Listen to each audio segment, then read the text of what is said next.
Des voisins dénoncent un enfant de 12 ans qui tondait la pelouse. Ce qui arrive ensuite est surprenant. Lorsqu'on a un projet ou une ambition, il ne faut jamais se décourager peu importe les obstacles que l'on trouve sur sa route. Certains enfants sont déjà conscients de cela à un jeune âge et ils sont vite récompensés lorsqu'ils arrivent à leur fin et qu'ils peuvent être fiers d'eux. Nous allons aujourd'hui voir des voisins qui ont dénoncé à la police un enfant de 12 ans qui tondait la pelouse. Ce qui est arrivé ensuite va vous surprendre. À première vue, on aurait pu penser que Raphaël était un enfant comme les autres. Ce garçon de 12 ans vivait avec toute sa famille aux États-Unis et il allait tous les jours à l'école avec ses frères et sœurs. Mais derrière les apparences, Raphaël était un garçon plein d'ambition et de projets. À seulement 12 ans, il se débrouillait déjà seul pour gagner de l'argent qui lui permettrait de réaliser tous ses rêves. Il avait lancé sa propre entreprise de jardinage avec ses frères, ses sœurs et ses cousins. Le week-end, au lieu de faire la grasse matinée et de rester à la maison toute la journée, Raphaël, ses frères et sœurs et ses cousins se levaient très tôt le matin pour aller travailler et gagner de l'argent.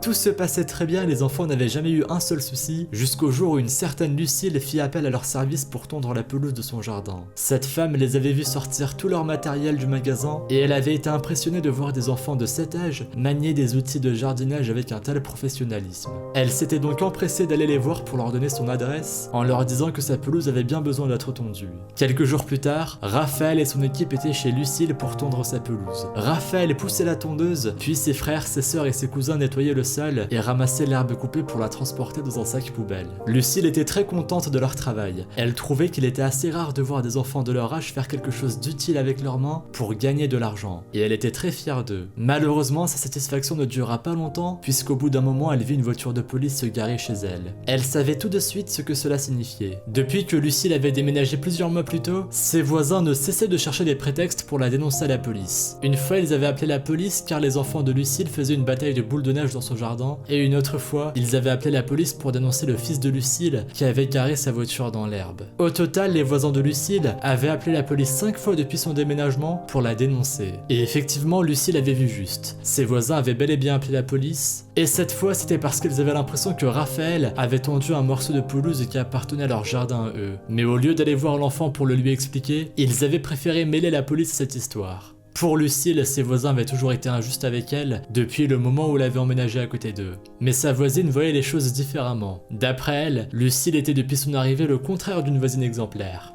Elle et son mari avaient vécu dans ce voisinage durant plus de 30 ans, et d'après eux, c'était la première fois qu'ils avaient une voisine d'aussi mauvaise foi. Ils ne pouvaient pas communiquer avec elle, et c'est pour cette raison qu'ils avaient préféré communiquer par l'intermédiaire de la police. Quoi qu'il en soit, l'effet était que Raphaël avait bel et bien tondu une bande de pelouse appartenant aux voisins. Mais il n'avait absolument pas fait exprès de le faire. Il ne savait pas que cette bande n'appartenait pas au jardin de Lucille. Les voisins de Lucille ont donc porté plainte. Quelque temps après, la mère de Raphaël a posté une vidéo des enfants en train de tondre une pelouse sur le web en expliquant ce qui venait de se passer. La vidéo devint aussitôt virale et Raphaël et son équipe reçurent plein de soutien de la part d'inconnus. Finalement, la plainte que les voisins avaient déposée fut retirée. Cet événement fut d'ailleurs très bénéfique pour Raphaël et sa petite entreprise. En effet, la vidéo avait fait beaucoup de publicité aux enfants et peu après, beaucoup de gens commencèrent à contacter la mère de Raphaël pour offrir du travail à son fils ou bien pour lui offrir du matériel. Grâce à une campagne de levée de fonds sur le web, Raphaël put obtenir 7600 € venant de près de 300 donneurs différents. C'était énorme, et bien plus que le garçon n'aurait jamais pu espérer. Il était très excité devant cette somme, et il avait plein de projets pour la dépenser.